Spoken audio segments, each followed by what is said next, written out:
চাচা বাড়ি ঘর এত সাজানো কেন, আর হেনা কোথায়? হ্যালো, আমি আরিয়ান। রিসেন্ট টাইমে হয়তো এই ক্লিপসটা সোশ্যাল মিডিয়াতে অনেক বেশি দেখতে পাচ্ছেন, অনেক বেশি ভাইরাল। এই ক্লিপসটা মূলত প্রেমের সমাধি সিনেমার। সো যারা সোশ্যাল মিডিয়াতে অনেক বেশি অ্যাক্টিভ থাকেন, মিমস দেখেন, দেখতে পছন্দ করেন, তারা হয়তো তাকে নিয়ে যে মিমস গুলো বানানো হয় তার ডায়লগ গুলো নিয়ে, লাইক আমি বিশ্বাস করি না, বা মানুষ মূলত বাপ্পারাজ রিসেন্ট যেটা ভাইরাল হয়েছে, সো তাকে নিয়ে কিন্তু সোশ্যাল মিডিয়াতে এখনো চর্চা হয়। বাট আমরা যদি ওটিটির কোনো কন্টেন্টের কথা বলি, ফিল্মের কথা বলি, তাকে কিন্তু সেইভাবে ইউটিলাইজটা করা হয় না, বা তার কাজও আমরা লাস্ট কবে দেখেছি আমাদের হয়তো মনে নেই। বাট বাপ্পারাজের একটা সিরিজ আসতে যাচ্ছে, একটা ওটিটি কন্টেন্ট আসতে যাচ্ছে, যেটার নাম রক্তঋণ, যেটার অ্যানাউন্সমেন্ট প্রোমো তারা আজকে ড্রপ করেছে। তো আমার কাছে কেমন লাগলো এবং বাপ্পারাজের কি কামব্যাক হবে এই কাজটা দিয়ে? প্রথমত অ্যানাউন্সমেন্ট প্রোমোটা যেভাবে ডিজাইন করেছে এটা আমার কাছে ভালো লেগেছে। প্রোমোটা শুরুই হয় বাপ্পারাজের সেই প্রেমের সমাধি ভেঙে সেই গানটা দিয়ে, পর বাপ্পারাজ ডায়লগ দিচ্ছে,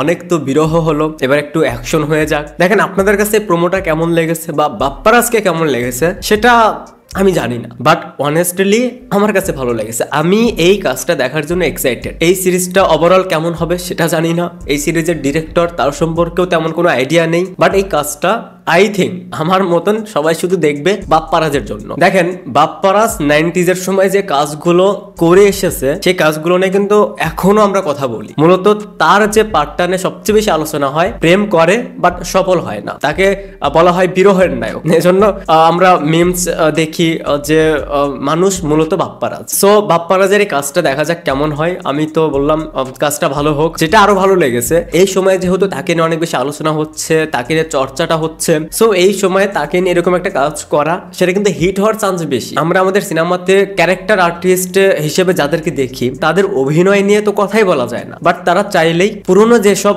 অভিনেতা অভিনেত্রী ওনাদেরকে কিন্তু কাজে লাগাতে পারে অ্যাজ এ ক্যারেক্টার আর্টিস্ট হিসেবে। রিসেন্ট টাইমে আমরা রুবেলের একটা কাজ দেখলাম, ব্ল্যাক মানি, তাকেও সেইভাবে ইউটিলাইজটা করতে পারেনি। সো বাপ্পারাজেরও আমরা বেশ কিছু বছর আগে তার কিছু কাজ দেখেছি, সেই কাজগুলোতেও বাপ্পারাজকে ঠিকঠাক ভাবে ব্যবহার করতে পারেন। সো ওনাদেরকে আপনারা চাইলেই একটা সিনেমার পার্ট করতে পারেন, একটা ভালো ক্যারেক্টারে রাখতে পারেন, বাট সেটা করে না, কারণ তারা তো তেল মারে না। কোনো ডিরেক্টর বা প্রডিউসারকে গিয়ে তার বলতে পারে না, অ্যাপ্রোচ করতে পারে না। রিসেন্ট টাইমে যেসব সিনেমায় যেসব আর্টিস্টকে দেখা যায়, এদের বেশিরভাগই হচ্ছে দেখা যায় যে ডিরেক্টরের কোনো ফ্রেন্ড, তার সাথে গুড রিলেশন, সেটা যে কেউ হতে পারে। কোনো প্রডিউসারের অনেক কাছের একজন বন্ধু, অনেক কাছের একটা লোক ঠিকঠাকভাবে তেলটা দিতে পারে। এজন্য দেখবেন যে বেশিরভাগ সিনেমাতে এই ধরনের কাস্টিং দেখা যায়, যদিও সেই ক্যারেক্টারের জন্য একদমই পারফেক্ট নয়, এরপরেও আমরা সেই ক্যারেক্টারে তাকে দেখতে পাই। যাই হোক, এটা নিয়ে আসলে কথা বলে লাভ নেই। এখন বাপ্পারাজ ট্রেন্ডিং এ রয়েছে, এজন্য তাকে নিয়ে কাজ করছে। তবে এরপরেও বাপ্পারাজের এই কাজটার জন্য সর্বোচ্চ শুভকামনা, একটা ভালো কাজ হোক, একটা ভালো কামব্যাক হোক। আপনারা এই কাজটা নিয়ে কতটা এক্সাইটেড সেটা অবশ্যই কমেন্টসে জানাবেন।